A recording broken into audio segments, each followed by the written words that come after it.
Hello, it's Dagan again. I figured I'd post another video about lying from my previous channel I had. And the topic is 7 things an habitual liar does and how to deal with them. So I hope you enjoyed the video. And again, keep your beards healthy. And until next video. Today's video, I'm going to talk about how to recognize a habitual liar and how to deal with them. So first of all, we're going to talk about how to recognize them. Number 1, they provide too many details. When people lie, they feel the need to give as many details as possible to persuade a person to believe them. If you notice if a person offers more details than usual, this should make you think. Often the liars prepared their story in advance, memorizing it as a poem. It may be a good idea to address additional questions or try to change the subject to see how they debate the events. Number 2, strange behaviors. To find out when somebody's lying to you, you have to pay attention to their behavior. Be a listener and an observer. Any change in behavior may indicate the person is lying. For example, if you notice that a relatively calm person begins to shake when a particular subject is being discussed, change the subject and pay attention to the body language, and return to the original subject and observe again. Number 3, too much visual contact or a lack of it. Some liars feel guilty and do not have the courage to look you in the eyes, while others are so skillful they can lie to you straight looking in your eyes.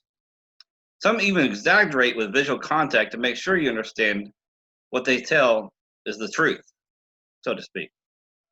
If the person does not maintain eye contact for a long time, and now does it, or vice versa, something is wrong. Number 4, they change the subject. The liar knows that if he or she stretches a story, he or she risks being discovered. So it's very likely that they will change the subject as quickly as possible. A skilled liar can change the subject immediately, but you do not have to fall for it. Go back to the subject and find out why he or she is so desperate to avoid this topic. Number 5, body language. Wash the hands of the one you suspect of lying, because liars tend to hold their hands while they say a lie. It's possible that they will begin to touch their face, knees, elbows, or play with their clothes or hair.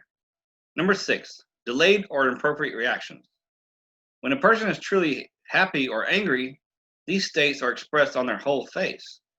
But when somebody is lying, their expressions of joy or madness are made shortly before or after they lie. They may additionally have delayed reactions to someone's questions or events around him or her as they try to keep track of their lives. Number 7, they argue with you. If you express your doubts about the liar's words, he or she will start attacking you, because the attack is the best defense strategy. You do not even need to express your doubt clearly, because the liar will use every word to react to shut you up. Now let's get to dealing with a habitual liar. First, recognize when the person is lying.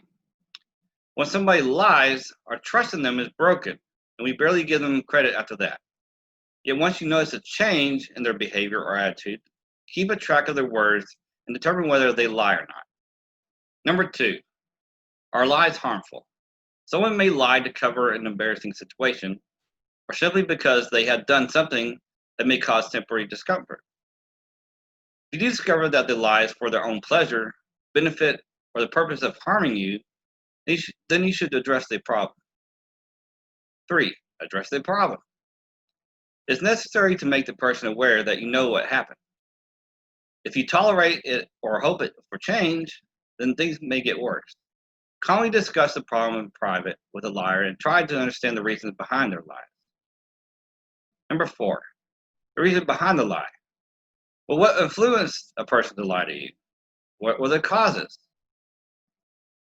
5, give them a chance to explain. As painful as it may be, do not lose your temper. Give the person a chance to explain the reasons without accusing or insulting them. Even though you may feel entitled to react, your criticism will inhibit and push them to find more excuses, as they cannot bear the feeling of being exposed. Number 6, show evidence. Your gut may tell you that you're 100% right, but in order to help a person realize their mistake, you need to confront them with the facts, especially when you deal with a habitual liar. And the last one, walk away. Number 7. If you have been giving chances and waiting for a person to change, yet their behavior is unchanged, the ultimate solution is to exit the relationship. Sadly, more time and more chances will only affect you. A person should be mature enough to realize that lies can hurt, and a change is highly necessary if they wish to keep someone in their lives. Time to move on. Now, questions to ask yourself, and please leave in the comments. Have you ever met a habitual liar, and how do you handle the situation? And until next video.